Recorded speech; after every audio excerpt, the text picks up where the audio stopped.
முதுகு வலி வந்தாலும் கழுத்து வலி வந்தாலும் இந்த பெட் தான் காரணம்னு நினைக்கிறீங்களா? வாங்க ஃபேக்டர்னு பாத்துருவோம். நம்பர் 1, பெட்டை ஏன் கண்டுபிடிச்சாங்கன்னா, நம்ம படுக்கிறப்ப நம்மளோட pressure points shoulder hip level எல்லாம் கிரவுண்ட் ரியாக்ஷன்ல படுறப்ப அதிகமான குத்துற மாதிரி பிரஷர் ஃபீல் பண்ணுங்க. அதை குறைக்கிறதுக்காகவும் நேச்சுரலாவே ஸ்பைன்ல ஒரு கர்வ் இருக்கு, அதை நியூட்ரலா ஹெல்தியா மெயின்டைன் பண்றதுக்குங்க. நம்ம பெட்ல படுக்கிறப்போ நம்ம மசிலோட டென்ஷன் ரொம்ப கம்மியாகுங்க. அதனால டிஸ்க் மத்த ஏரியால இருக்க சாஃப்ட் டிஷ்யூஸ் எல்லாமே ரிலாக்ஸ்டா ஃபீல் பண்ணும். ஸ்மூத்தான பேட்டர்ன் ஆஃப் மூவ்மெண்ட்டும் இருக்குங்க. 3 பிரஷருங்க. நம்ம நார்மலா பெட்ல படுக்கிறப்ப நம்ம பாடியோட வெயிட் கிரவுண்ட்ல போறதோட பிரஷர் குறையுங்க. இதே நம்ம ஃப்ளோர்ல படுத்தோம்னா அதோட ஃபோர்ஸ் ஈக்குவல் அமௌண்ட் இருக்கும். மசில் போன் எல்லாத்துக்கும் ஸ்ட்ரெயினா இருக்குங்க. முதுகு வலிக்கும் இந்த மேட்ரஸ்க்கும் சம்பந்தமே கிடையாதுங்க. ஆனா ரொம்ப சாஃப்டாவும் யூஸ் பண்ணாதீங்க, ரொம்ப ஃபர்மாவும் யூஸ் பண்ணாதீங்க.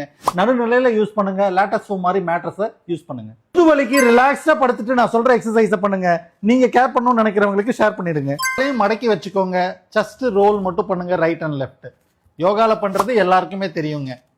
அதுக்கப்புறம் 2 காலையும் ஸ்ட்ரைட்டா வச்சுட்டு கையை கோத்துக்கோங்க. ரொட்டேட் பண்ணி ஆப்போசிட்ல தொடுங்க. நம்பர் 3, காலை மடக்கி வச்சுக்கோங்க. 2 காலையும் வெளியே அகட்டிக்கோங்க. ஒவ்வொரு நீயும் இது மாதிரி கீழே கொண்டு வர ட்ரை பண்ணுங்க. 2 காலையும் நேரா வச்சுக்கோங்க.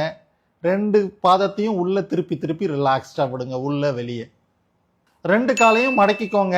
செஸ்ட் கிட்ட கொண்டு வந்து லைட்டா இழுத்து பிடிங்க. அப்டமன் பெருசா இருந்ததுன்னா காலை சைட்ல அகட்டிட்டு அப்படியே பிடிங்க. ஒரு 30 to 40 செகண்ட்ஸ் ஹோல்ட் பண்ணிட்டு ரிலாக்ஸ்டா பண்ணுங்க.